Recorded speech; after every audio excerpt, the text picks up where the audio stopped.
Amém, irmãos. Como é bom podermos entoar esses cânticos, esses hinos, como igreja, e exaltar a Deus na grandeza da majestade dEle. Os tributos são oferecidos a Ele na medida da revelação dEle a nós. E é por isso que nós podemos cantar assim com tanta dedicação e devoção. E eu peço a você que abra comigo nesse momento a palavra do Senhor, no livro de Atos, capítulo 8, os versículos 1 a 8. Atos, capítulo 8, versículos 1 a 8. O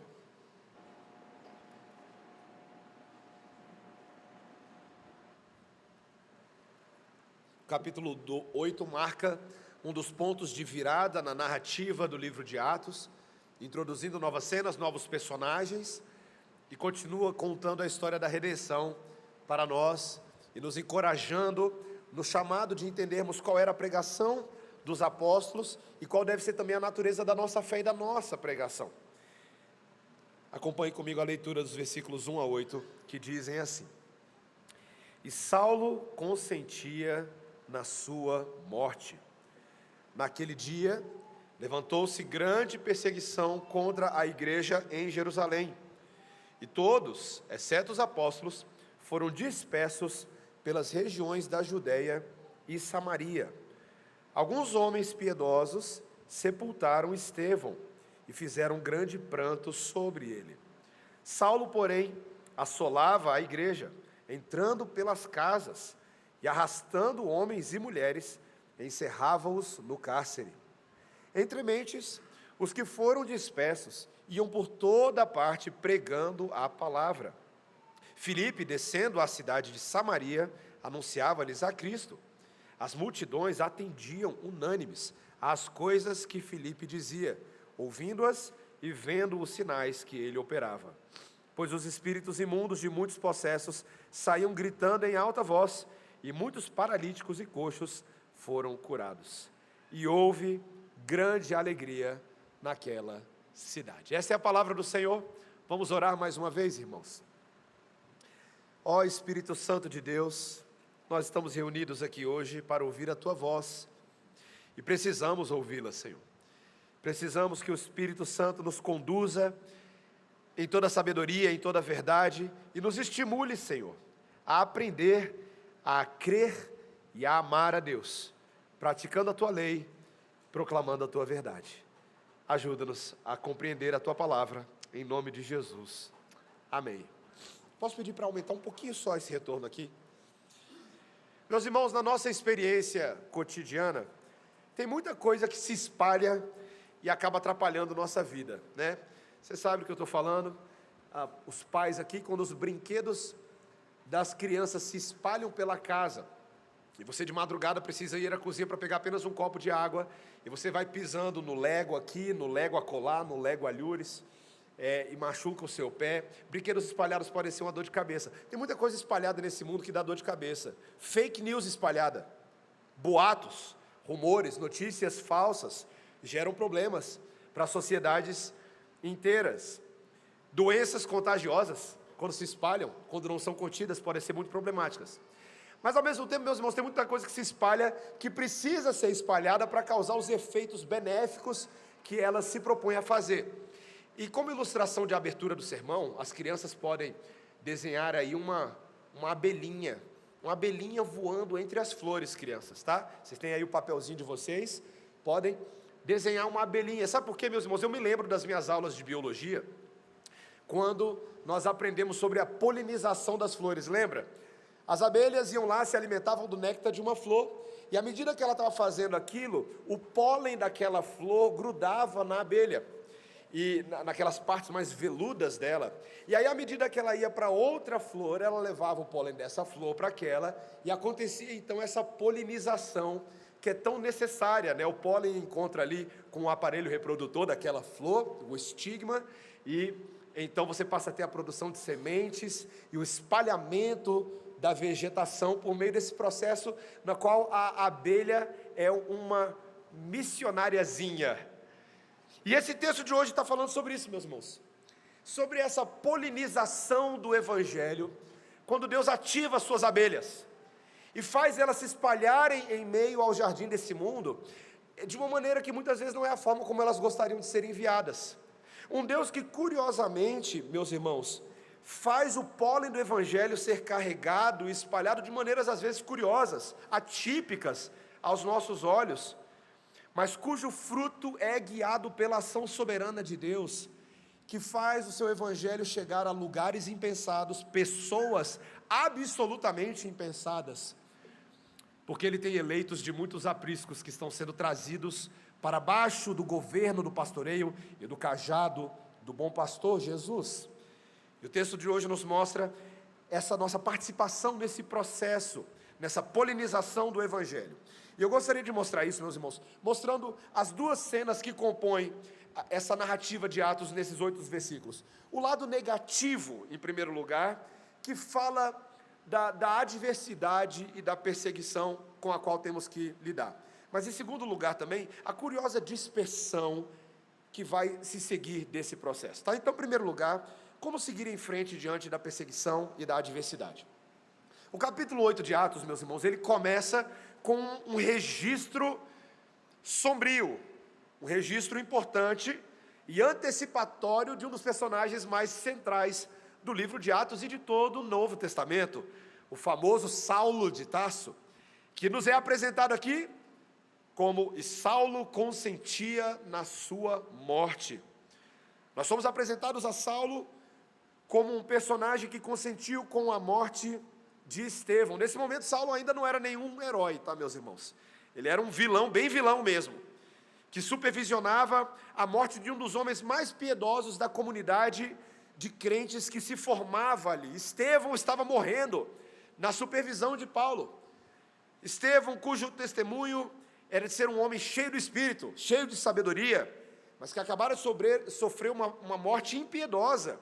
Ele foi apedrejado pelas mãos dos seus adversários, do Sinédrio, por ter dado um testemunho corajoso de Cristo a partir do Antigo Testamento, a partir da lei e dos profetas. Então, Saulo aqui fica marcado para a gente, fica associado ao início da primeira grande perseguição registrada contra a igreja de Jerusalém no livro de Atos. Esse é o marco, meus irmãos. Olha aí o versículo 1, olha o que ele diz: "E todos, exceto os apóstolos, foram dispersos pelas regiões da Judéia e Samaria". Meus irmãos, a palavra que aparece aqui, é a palavra para dispersão, é a palavra diáspora, tá? Literalmente, o grego aqui é o grego diaspero, que significa espalhar, tá? Dispersar. Foi isso que aconteceu com os crentes. Quando você lança uma pedra no meio de um monte de pó, e o barulho daquela pedra e a força espalha aquele pó, foi isso que aconteceu, meus irmãos. Os judeus não eram pouco conhecedores de dispersões. Na história dos judeus, eles já haviam passado por outros momentos em que eles haviam sido espalhados pelo mundo. Mas a principal diferença desta dispersão, dessa diáspora, é que a causa dela é a perseguição por causa da rejeição explícita de todos os que carregavam o testemunho de Cristo. Era uma dispersão dos crentes, ou nesse momento dos judeus, convertidos ao cristianismo. E meus irmãos, quem diga que cristianofobia não exista. Eu tenho um colega meu, da época da faculdade ainda, da UNB, e a gente estava conversando, eu falei para ele sobre cristianofobia, e ele falou: isso não existe não, isso aí é invenção de vocês. Crente não sofre perseguição no mundo. E claramente, meus irmãos, eu com amor tentei mostrar para ele a ignorância dele. O fato de que, na verdade, não existe autovitimização ou uma comparação inadequada com outros grupos minoritários que são talvez mais injustiçados. Meus irmãos, não há nada que se compare na história do mundo com o tipo de perseguição religiosa que os cristãos têm sofrido, justamente porque eles têm se tornado um objeto de ódio, cujas raízes não são meramente sociais ou culturais, mas são de fato espirituais. A causa da perseguição dos crentes ao redor do mundo é por causa da rebelião contra Cristo. O texto mesmo vai descrever para a gente que esse Saulo, no versículo 3, ele era um perseguidor implacável, um homem que assolava a igreja, você viu aí? Está escrito no versículo 3. Ele era absolutamente inescrupuloso no seu modus operandi, na maneira como ele fazia essas coisas. O texto diz que ele entrava pelas casas, olha aí, ele entrando pelas casas e arrastava homens e mulheres e os colocava no cárcere. Meus irmãos, vocês conseguem imaginar essa cena? Você imagina você na sua casa, vivendo a sua vida normal, de repente, blu, blu, blu, na porta, e alguém tentando arrombar, alguém tentando entrar, alguém falando, abre essa porta, e o seu dia comum, ordinário, é interrompido por alguém que vai lançar você na prisão por causa da sua fé. Fiquei sabendo que você é membro da Igreja Presbiteriana Redenção, e eu vim aqui buscar, eu tenho cartas para pegar vocês. Você está rindo para mim agora, mas esse dia pode chegar, hein? Pode acontecer, ué. Por que não? Por que não poderia acontecer? Isso reforça, meus irmãos, a avaliação posterior que o próprio apóstolo Paulo fez de si mesmo, lá em Filipenses capítulo 3, versículos 4 a 7, quando ele diz que ele era esse homem mesmo. Depois que ele já estava convertido, ele olha para trás e fala, eu era exatamente isso, eu me julgava um representante de Deus, um seguidor fiel e irrepreensível da lei de Deus. Mas, meus irmãos, Paulo não passava de um opositor de Cristo e do Evangelho de Cristo e, portanto, do povo de Cristo. Essa é a adversidade que os cristãos comumente enfrentam neste mundo. Meus irmãos, quem se opõe a Cristo também se oporá ao seu povo. A organização internacional Open Doors, nós conhecemos aqui no Brasil como Portas Abertas. Eles publicam anualmente uma pesquisa que resulta numa lista de todos os anos, chamada Lista Mundial de Perseguição, LMP. Alguém já tinha ouvido falar disso? É uma lista muito famosa. A Portas Abertas, ela acaba servindo o mundo em nos ajudar a entender as circunstâncias dos crentes ao redor do mundo. E os dados dessa última pesquisa, que foram coletados entre 1º de outubro de 2021 e 30 de setembro de 2022, revelam algumas coisas muito interessantes que estão acontecendo com os nossos irmãos ao redor do mundo nesse momento, agora. A violência contra cristãos na África subsaariana está atingindo um nível nunca visto antes, meus irmãos. A expansão do jihadismo, a expansão do extremismo islâmico em países como Mali e Burkina Faso, aonde ali há uma tentativa de se impor a Sharia, o modo de vida do Islã, pela violência, pela força, tem forçado a fuga de cristãos desesperados para campos do que eles chamam de deslocados internos. São áreas dentro dos próprios países onde esses cristãos vão, ou até mesmo para outros países. E a insegurança que os nossos irmãos têm passado, meus irmãos, é tremenda. Mulheres ficam vulneráveis, sujeitas a ataques sexuais. Os jovens, quando eles são realocados para essas novas comunidades, assim que eles são matriculados nas escolas, imediatamente passam a sofrer bullying pelos professores, pelo diretor da escola, por serem cristãos. Fora a ameaça, meus irmãos, que todo o tráfico de drogas na costa oeste da África representa para esses cristãos, porque eles não compram essas ideias, eles não entram nesses jogos. O crime organizado. Quando a gente olha para o que está acontecendo na China nesse momento, meus irmãos, nesse momento, na China, há um esforço do governo chinês para fazer uma aliança internacional para reformular o que eles chamam de Cartilha dos Direitos Humanos. Há uma tentativa, nesse momento, de emplacar uma tese chamada Desenvolvimento Livre dos Direitos, que é uma ideia que apela para o mundo ocidental, da busca da liberdade individual, dos seus direitos, mas que, na verdade, é uma arma de manipulação do governo chinês para impor o seu autoritarismo e controlar grupos religiosos desviantes. A igreja chinesa está muito atenta ao que está acontecendo e pastores têm se levantado para falar em favor dos verdadeiros direitos humanos bíblicos, não esses novos direitos humanos. Eles têm falado a favor da livre participação da sociedade civil, do Estado do Direito pela Bíblia, da transparência eleitoral, mas o governo chinês tem taxado os cristãos de criadores de problemas, perturbadores da paz, ou mesmo de terroristas. O governo chinês tem dito que os cristãos são causadores de problemas, e muitos dos nossos irmãos estão sendo lançados na prisão. Vocês ouviram a notícia, uma das últimas, desse pastor chinês que foi lançado na prisão, estava aí tentando a sua própria liberdade. Mas a verdade é que as igrejas estão perdendo os seus registros de igreja perante o governo chinês. Alguns templos estão sendo destruídos, fora todo o controle das mídias sociais. Um grupo de pastores foi à internet num site chamado WeChat, que permite você postar mensagens de 60 segundos, para falar que o governo chinês está impondo que eles submetam seus sermões que vão online ao crivo do governo chinês. E eles estão se levantando contra isso. Ainda tem muito cristão, muito conteúdo de igrejas chinesas que está na internet, mas se você tentar acessar esse conteúdo em sites paralelos, você que acessa pode correr o risco de ser investigado pelo governo chinês.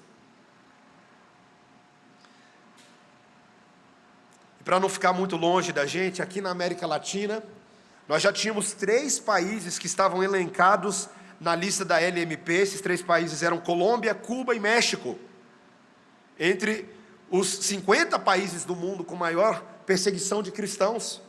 Mas agora a Nicarágua entrou pela primeira vez nessa lista, porque na Nicarágua o presidente Ortega e a sua esposa estão tentando silenciar vozes contrárias ao seu governo, especialmente quando os cristãos estão denunciando graves problemas que estão sendo percebidos na vida social.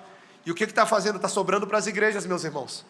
Os templos estão sendo danificados, estações de TV evangélicas e faculdades evangélicas estão sendo fechadas da noite para o dia, pastores estão sendo perseguidos, líderes religiosos expulsos, tudo por causa do receio que o governo da Nicarágua tem com a influência dos cristãos na sociedade. Meus irmãos, tudo isso está acontecendo, nesse momento, agora. E é dever nosso como igreja perceber que essa é uma realidade do nosso mundo, que essas adversidades acontecem e muitas vezes elas nem escolhem hora para acontecer, porque a perseguição vem, o problema vem, às vezes nos piores momentos. O texto acabou de registrar para a gente que tudo isso começou enquanto essa igreja pranteava ainda a morte de Estevão, versículo 2, eles ainda estavam lamentando a perda de um dos seus principais líderes quando toda essa perseguição se levantou. Mas, meus irmãos, há uma menção importante nesse versículo 2, um detalhe pequenininho, mas que mostra que essa não era uma igreja desistente, era uma igreja que confiava e continuava servindo a Deus. É o detalhe de que alguns homens piedosos, você viu aí, eles se propuseram a pegar o corpo de Estevão e se esforçaram por dar a ele um sepultamento digno, mesmo no meio daquele caos. Meus irmãos, era o caos. Eles decidiram fazer um funeral digno. É muito interessante, meus irmãos, porque era aquela ideia de a vida precisa continuar. O avivamento da igreja de Atos não acontece só quando tudo está indo bem, mas a fidelidade acontece especialmente quando as coisas não estão indo bem. Nós precisamos continuar servindo a Deus, não importa as circunstâncias. Meus irmãos, o nosso Senhor Jesus Cristo nos ensinou isso, não é? Ele morreu na cruz para nos salvar, mas até chegar à cruz, no caminho, na via crucis, ele teve inúmeros motivos para desistir. Você já imaginou se Jesus tivesse desistido quando começaram a chicotear ele nas costas? Quando começaram a xingá-lo? Quando começaram a chamar ele de toda sorte de nome? Quando ele sentiu o peso da cruz que foi colocado nas costas dele? Meus irmãos, os comentaristas dizem que o peso da cruz que Jesus carregou, muitos de nós não conseguiríamos carregar. Era muito pesado. José de Arimateia e outros ali no meio do caminho começam a se voluntariar para ajudar o Cirineu e tantos outros. Mas Jesus não desistiu. Jesus não usou as adversidades para dizer: eu não vou cumprir o que eu tenho para cumprir. Pelo contrário, meus irmãos, Ele nos deu testemunho nele mesmo, de que é possível continuar no poder de Deus, na força do Espírito Santo, a cumprir em obediência aquilo que está diante de nós. O autor dos Hebreus, uma igreja que também sofreu muito, foi a igreja, a comunidade que recebeu a carta dos Hebreus, estimulou a igreja a um senso de continuidade diante da sua dificuldade. Ele disse lá em Hebreus 10, 23, guardemos firme a confissão da esperança sem vacilar, pois quem fez a promessa é fiel. E eu citei esse versículo hoje pela manhã e cito agora novamente, quando ele diz, consideremos-nos também uns aos outros, para nos estimularmos ao amor e às boas obras, não deixemos de nos congregar como é costume de alguns, pelo contrário, façamos admoestações, e tanto mais quanto vedes que o dia se aproxima. Está difícil, meus irmãos? Está. É complicado? É. E não há muita perspectiva de mudança até que Jesus volte. Não há, biblicamente falando, não há.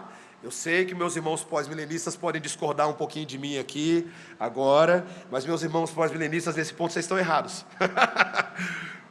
Tem que ler a Bíblia, tem que ler Apocalipse, está muito claro. A tribulação que nós enfrentamos entre a primeira e a segunda vinda de Cristo, ela tem um caráter progressivo, ela aumenta. E depois as coisas melhoram um pouco. Em meio à adversidade da sua vida, talvez você fale assim, pastor, eu não posso me envolver com a igreja, eu não posso me envolver com os meus irmãos, porque eu tenho muitos problemas, eu tenho que cuidar da minha vida. Meus irmãos, inverta essa relação, use essas circunstâncias, suas e dos seus irmãos, para que nos impulsionemos uns aos outros, para crescermos juntos na fé, e não de forma autônoma, isolada, para superarmos as dúvidas uns dos outros no meio das nossas aflições, questionamentos, para aprofundar o nosso relacionamento com Deus. Ontem nós tivemos a reunião das mulheres aqui à tarde, estava um chuvaréu, meus irmãos, estava chovendo literalmente aqui dentro, literalmente estava chovendo, resolveram hoje à tarde aqui, louvado seja Deus.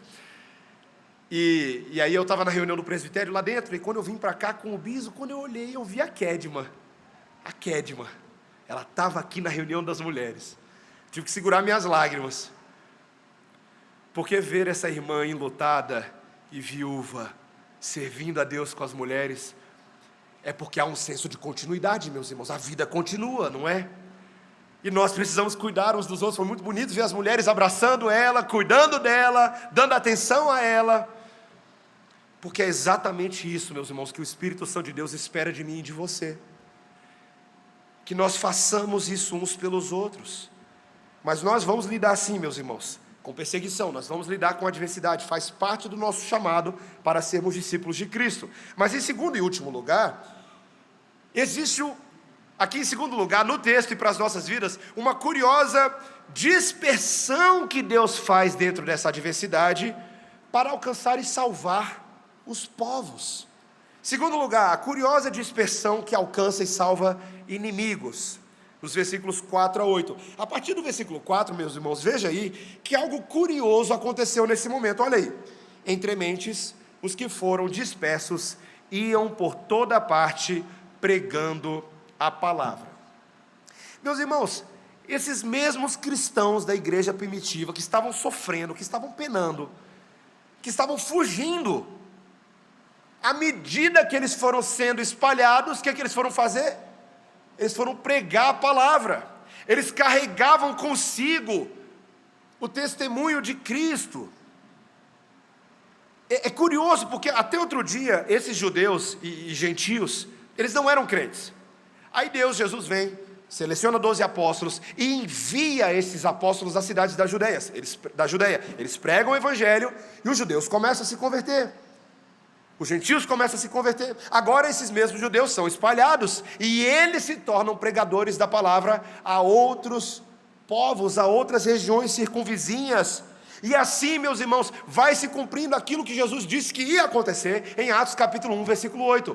Quando ele diz que desceria o Espírito Santo sobre eles e eles seriam as testemunhas de Jesus em Jerusalém, em Judeia, na Samaria e até os confins da terra. Meus irmãos, a palavra de Deus está se cumprindo da forma mais esquisita possível, mas está. Meus irmãos, é como se o livro de Atos estivesse abrindo um pouquinho para a gente a cortina da soberania de Deus, para a gente ver só um pouquinho assim como é que os planos de Deus funcionam por trás dos bastidores.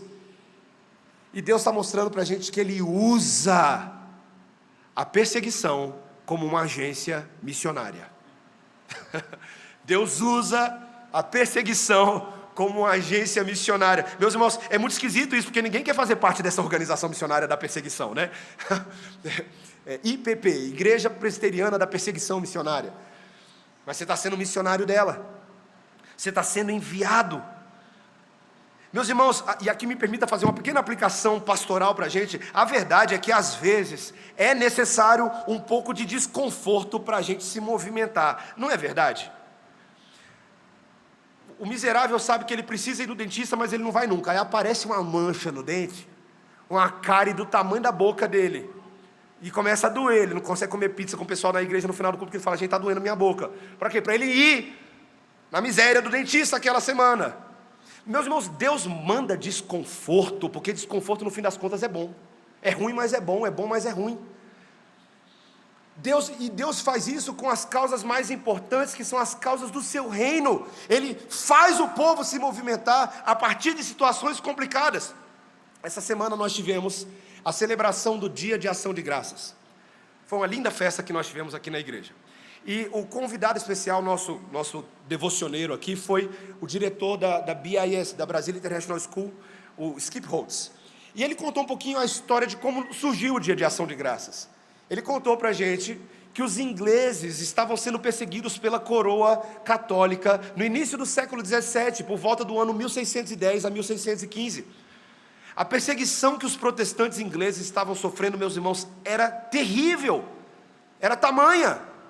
Muitos estavam morrendo, suas vidas estavam sendo ceifadas, e eles começaram a pular para os países do lado. Esses ingleses começaram a pular para o lado da Irlanda, para o lado da Holanda, e com isso começaram a levar o evangelho, e holandeses e irlandeses também começaram a se achegar a Cristo. Até que veio a notícia de uma terra do outro lado do mar, que para eles era muito longe, meus irmãos. Era como se fosse uma viagem daqui para Marte, tá? Era muito longe. Uma terra onde talvez a vida deles poderia se desenvolver, onde eles teriam liberdade para servir a Deus. E esses 100 e poucos se juntaram com suas famílias, seus filhos em aliança, e pegaram 2 barquinhos. Um barco acabou sendo danificado, e eles tiveram que botar todo mundo num barco só, que se tornou o famoso Mayflower dos peregrinos anglo-saxônicos, que aportaram em 1621 no noroeste, ou na região nordeste dos Estados Unidos. E ali, depois de terem perdido quase metade de toda a sua tripulação naquela viagem dificílima, que morreram de fome, morreram de doenças, mas eles fizeram um pacto entre eles, e o pacto era: nessa nova terra, nós a abençoaremos com o Evangelho de Cristo, nós pregaremos o Evangelho.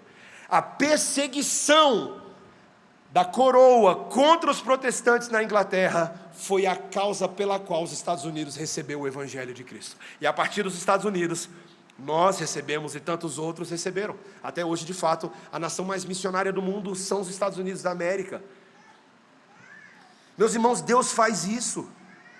E o texto vai mostrar para a gente que esse movimento alcança em particular, no versículo 5, uma menção muito interessante, tanto de um personagem quanto de uma cidade. Olha aí o versículo 5, ele vai mencionar então que Filipe, viu aí? No versículo 5, esse Filipe, descendo a cidade de Samaria, anunciava-lhes a Cristo.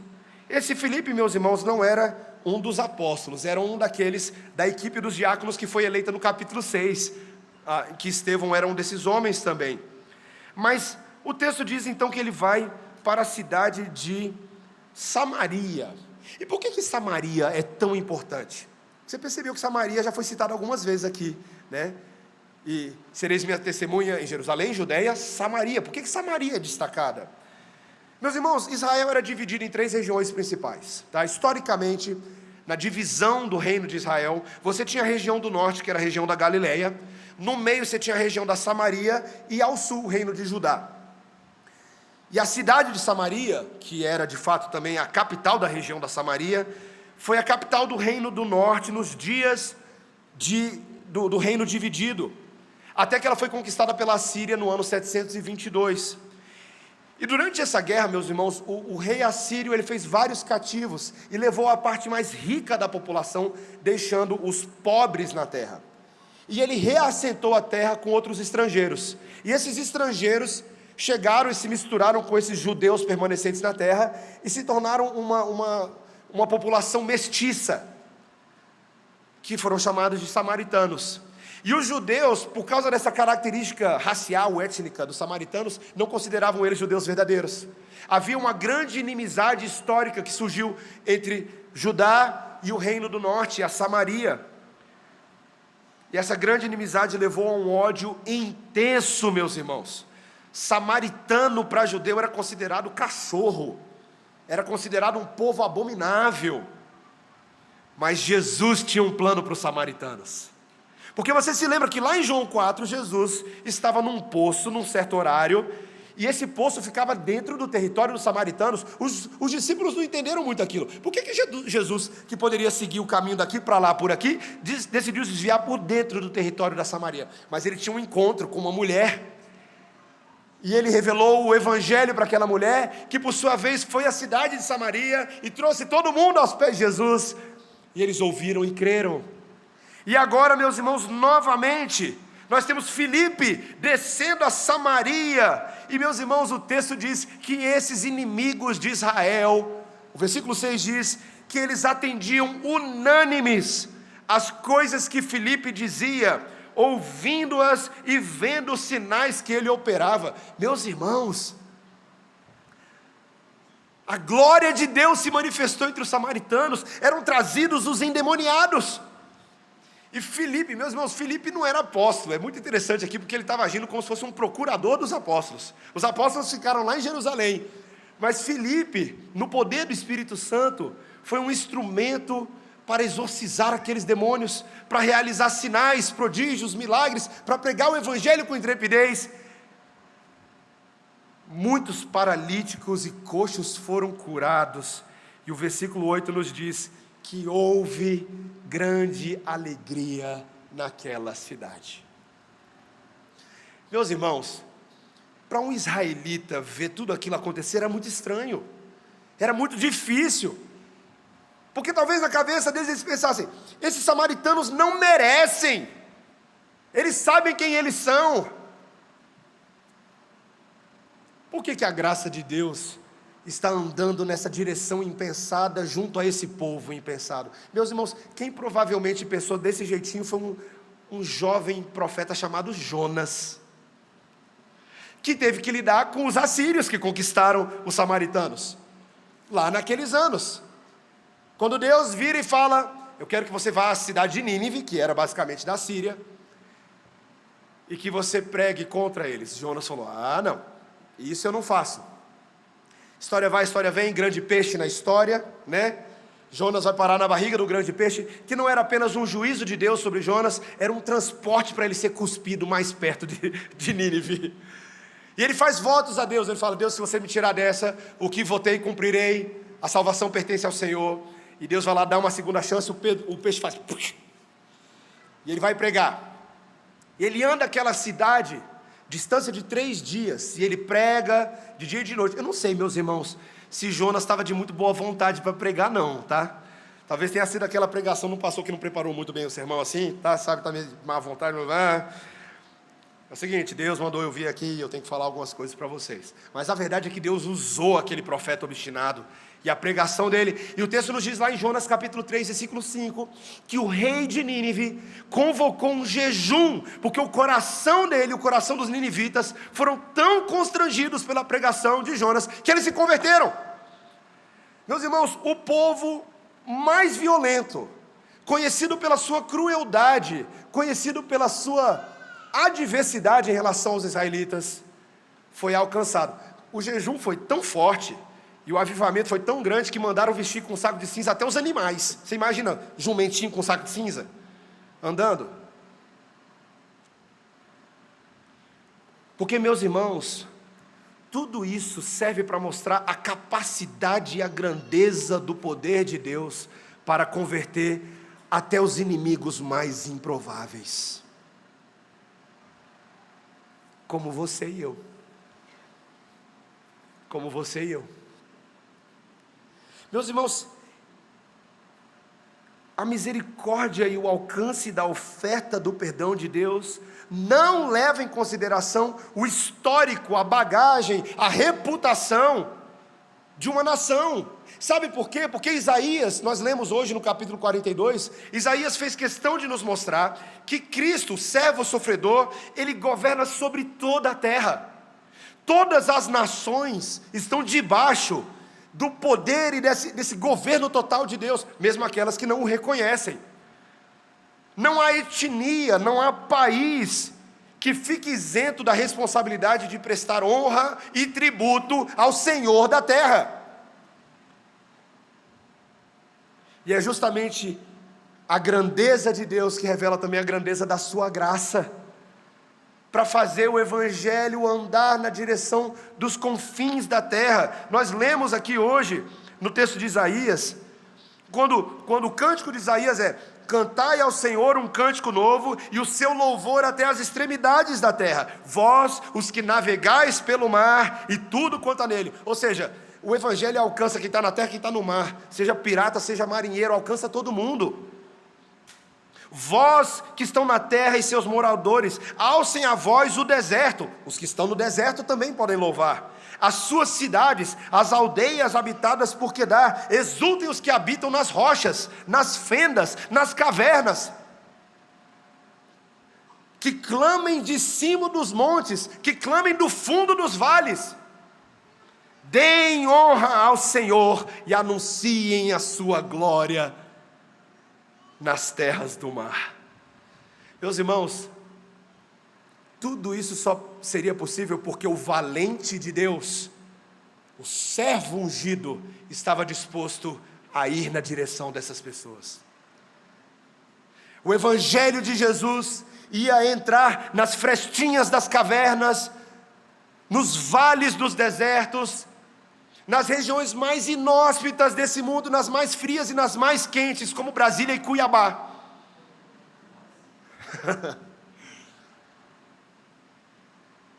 Na Itália, na Dinamarca, na Argentina, entre botafoguenses, entre flamenguistas, entre vascaínos, gente de toda espécie, meus irmãos. O Evangelho não tem limites, ele não se pauta por nada. Deus ignora completamente os critérios que nós julgamos que tornam uma pessoa impeditiva ou obstaculizada de receber a Cristo. Não há limites para o valente que sai para guerrear e conquistar os corações das nações. Não há limites, meus irmãos. O que é lindo nisso tudo é que Deus queira nos tornar participantes dessa obra. Meus irmãos, para que Deus nos dispersa? Para que Deus espalha a gente? Porque às vezes a gente fala assim, né? Eu estava conversando com alguém, vai doer um pouquinho que eu vou falar aqui agora, dói mais em mim do que qualquer outra pessoa. A pessoa estava virando para mim e falou assim agora, esses dias ela falou assim: pastor, eu gosto tanto da nossa igreja. Quando eu estou lá no domingo eu me sinto tão acolhido. É tão gostoso estar com aquela família. Eu cheguei há pouco tempo e já fui tão bem recebido. Eu me sinto tão parte da igreja. E eu falei para ele assim: meu irmão, eu também gosto disso. Eu gosto desse calorzinho. Nossa igreja é uma igreja calorosa. E agora friazinha também, né? Ar-condicionados presbiterianos aí. Mas, meus irmãos, é um sentimento um pouco delicado esse de se agarrar com aquilo que temos nos momentos. Sabe por quê? Porque Deus gosta de espalhar. Às vezes a gente não quer, mas Deus gosta. Existem motivos que podem fazer, e eu espero que bons motivos, mas às vezes não tão bons, que podem fazer você estar congregando aqui hoje e não estar congregando aqui amanhã. Deus pode mudar você de emprego. Deus pode te dar uma oportunidade de emprego que você fica mais perto de lá do que perto de cá. E talvez você vai ter que procurar uma igreja para congregar mais perto da sua casa. Talvez em outra cidade, talvez em outro estado e até outro país. Deus muda as nossas circunstâncias. Deus faz isso o tempo inteiro. Muitos de vocês vieram parar aqui por causa desses motivos. Curiosamente, meus irmãos, nessa noite aqui nós temos pessoas que são de outros estados do Brasil, pessoas que são de outros países estão aqui conosco hoje à noite. Sabe por quê, meus irmãos? Porque Deus gosta de espalhar. É porque Deus tem um projeto de abelhas, meus irmãos. O nosso Deus é apicultor. E Ele pega essas abelhinhas e fala assim, ó, tem flor ali, tem flor ali, tem flor acolá, tem flor lá longe. Vai lá. Vai beber daquele néctar. Leva o pólen. Espalha. Deus é missionário. E é melhor eu e você aceitarmos isso do que ficarmos lutando contra isso. Deus é missionário. Meus irmãos, não se enganem, se Deus tem feito a nossa igreja prosperar em alguns níveis, e eu creio que Ele tem feito isso, é porque Ele tem planos benévolos para a gente. E esses planos não são necessariamente de ficarmos juntinhos pelos próximos 90 anos. Talvez Ele vai nos espalhar um pouco. Talvez essa igreja continue aqui. Eu e você estaremos aqui. Alguns mais tempo, outros menos tempo. Mas é possível que nessa jornada você vai ser enviado como uma abelhinha. Porque o nosso Rei Celestial, o nosso zangão, tem planos. E a grande pergunta é, você está pronto para isso? Será que você entende? Deus pode mandar até problemas para fazer isso acontecer. Eu espero que não, meus irmãos. Eu espero que a gente não tenha problemas como igreja. Eu oro isso a Deus todos os dias. Que nos livre de heresias nesse púlpito, de picuinhas, irmãos, de fofoca. Eu espero que nós sejamos espalhados por outros motivos. Mas compete ao Senhor fazer a obra dele, e compete a nós nos alegrarmos com o que Deus faz. Nessa última quarta-feira nós tivemos aqui a celebração, e foi muito legal. Nós tivemos 17 estrangeiros aqui, e eu fui conversando com cada um deles, ou pelo menos com o máximo que eu pude. Tinha gente da Nigéria, gente da República Dominicana, gente de Barbados, gente dos Estados Unidos, tinha gente da Itália, tinha gente da França, tinha gente do Malawi, tinha gente dos Estados Unidos, vários. Então a gente gastou o nosso inglês aqui na quarta-feira, foi legal. E meus irmãos, ouvir as histórias de como eles vieram parar aqui foi fascinante. Porque todos os que eu conversei, inclusive alguns eram missionários americanos, estavam aqui, entendiam que o motivo pelos quais eles haviam parado em Brasília é porque Deus havia trazido eles para cá. Deus trouxe eles para cá. Alguns nem queriam vir para Brasília, alguns nem sabiam o que era o Brasil direito. Vieram meio porque não tinham opção, mas estavam gratos a Deus. Estavam aqui agradecendo a Deus no dia de ação de graças, junto com os outros brasileiros, porque Deus é quem faz isso. E eu ouvindo eles e pensando, ai Senhor, assim como o Senhor traz, o Senhor também leva, né? E o Senhor anda levando muitos, até um pouco demais para o meu gosto. Mas tem alguns de nós lá em Portugal, tem alguns de nós lá na Irlanda, tem alguns de nós lá na Austrália, tem alguns de nós morando em outras cidades do Brasil, tem alguns que mudaram da redenção simplesmente porque mudaram de região administrativa do DF. E tudo é para a glória de Deus. Porque Deus, meus irmãos, está alcançando samaritanos ainda hoje. Deus está nos alcançando, Deus está promovendo a polinização das boas novas. E que eu e você tenhamos esse coração, mesmo quando vierem dificuldades, e elas não pedem licença, que nós as usemos para a expansão do reino de Deus. Que Deus nos use, meus irmãos, e nos faça pensar e crer e olhar como Ele pensa, crê e olha. Amém? Vamos abaixar nossas cabeças. Vamos orar ao Senhor. Deus bendito, haverá grande alegria em todo lugar em que as suas boas novas semearem coração de eleitos. Sempre haverá grande alegria. Alegria indizível, Senhor. Assim como Filipe testemunhou aquelas curas, tanto dos corpos quanto dos corações, aqueles espíritos malignos que abandonaram pessoas que eram escravizadas. Quando a tua palavra chega, quando o teu domínio chega, Senhor, é melhor as trevas pularem fora, porque não é possível coexistir em trevas com a luz inacessível de Deus. Quando nós, como igreja, passamos a compreender os efeitos do espalhamento da semente do Evangelho, nós mudamos a nossa ótica, Senhor. Nós mudamos as nossas estratégias e nossos planos, porque agora não é mais o que importa para a gente. não é a nossa zona de conforto, não é aquilo que nos agrada, mas aquilo que agrada o Senhor e glorifica o nome exaltado de Jesus. E é isso que importa, Senhor. E quando isso importar para nós, nós seremos alegres, felizes, contentes e saciados, e desejosos de irmos também, Senhor. Nós somos tuas abelhinhas, Cristo. Usa as nossas vidas, Senhor. Usa aqui pertinho de casa. Abre a nossa boca, Senhor, para falar para os nossos colegas de trabalho. Ajuda-nos a termos coragem de evangelizarmos nossos parentes, Senhor. Senhor, dá-nos coragem para falarmos de Cristo ali na faculdade, na universidade, nos diferentes contextos sociais que ocupamos no dia a dia. Ajuda-nos, Senhor, a angariarmos aqueles que ainda não estão no Teu aprisco, mas já estão predestinados e são eleitos do Senhor para o servirem por toda a eternidade. Obrigado, Senhor, porque o Senhor nos alcançou e o Senhor pode usar as nossas vidas para fazer o mesmo por outros. Em nome de Jesus. Amém.